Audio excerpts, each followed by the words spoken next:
All right, do you want to know the perfect match, the perfect bond?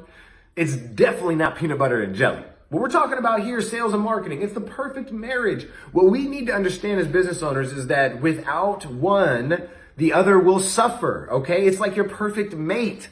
Are you ever as good without your woman or your spouse as you are with her? Well, if you got paired with the right one, the answer is no. And what we want to do is make sure that your business is ran in a very similar fashion to where we know that we're going to be marrying your sales and your marketing.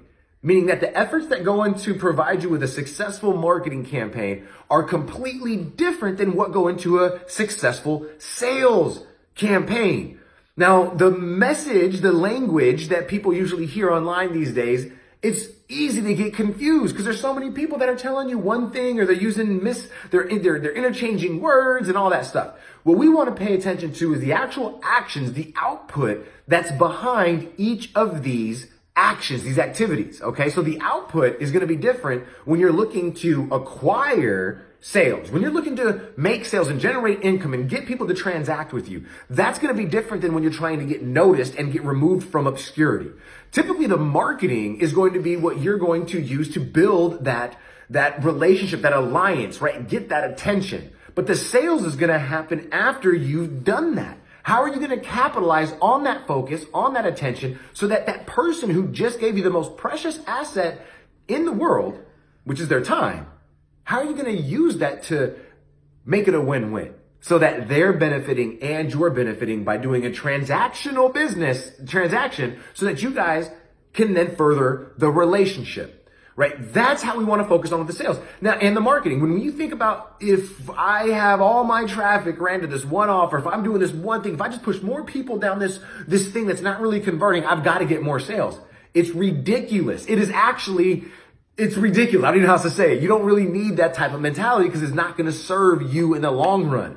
What we need to do is make sure that your sales is supported by your marketing and your marketing is supported by your sales, meaning that if you're not generating a return from your marketing dollars, there should be some kind of data there that's going to show you why that is.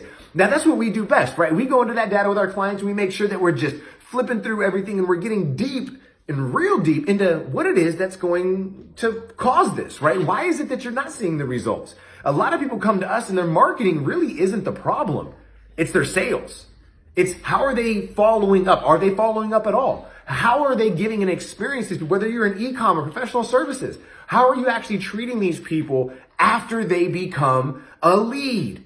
That's what we're looking for. And if you are thinking to yourself, well, Brandon, I don't have anything like that set up and I don't really think it's that important. I think that I need to get paid today, right? People have got to give me money today. Then your marketing strategy is so short-sighted that your sales is going to suffer.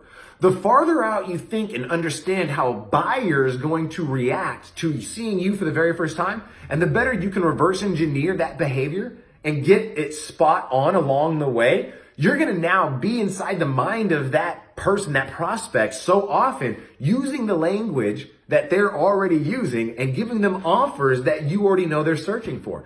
And when that kind of relationship happens, all you have to do in the meantime from them finding you and them making a decision is build trust to show that you are the person that can do what you say you're going to do. And this is where, again, the marketing comes in. So a lot of folks will say, well, I don't want to spend that much time doing this content. I want to create all of this stuff because it could be found on YouTube. It could be found here. Well, if that's the case, then you're not sharing the right stuff.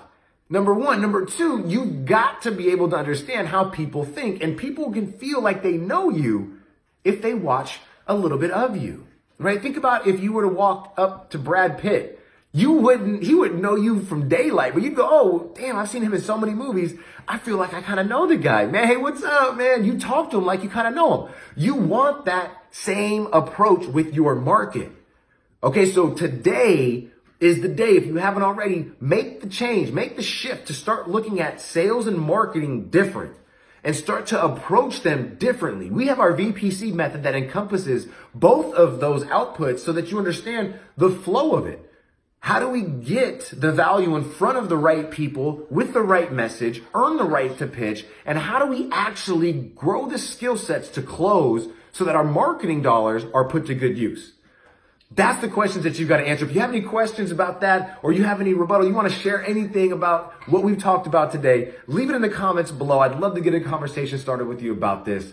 And I can't wait to see you guys on the next video. Take care.